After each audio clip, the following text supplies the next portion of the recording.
Let me show you how to create walls easily in Revit. Select the wall tool from the Architecture tab. Click once on the canvas and drag in the desired direction. Let's do that again. Click once on the canvas. Notice the preview of the dimensions on screen.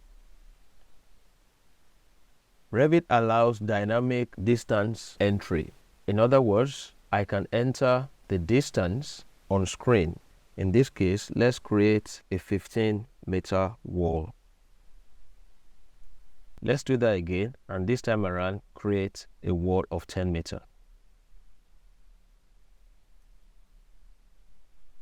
Now, following that principle, I'm going to create a wall of 3 meters by 3 meters. I notice the temporary alignment preview. I can use that also to complete my rectangle.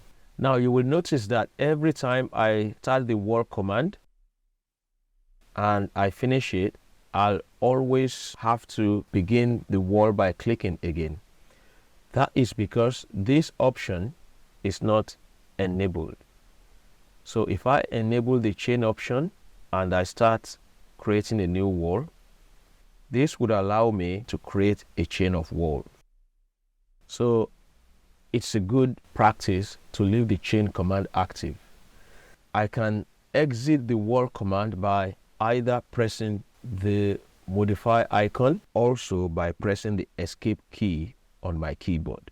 So if I start creating a wall, now if I'm done with my wall creation, I press escape once to end the chain command, and then escape the second time to go back to my modify icon.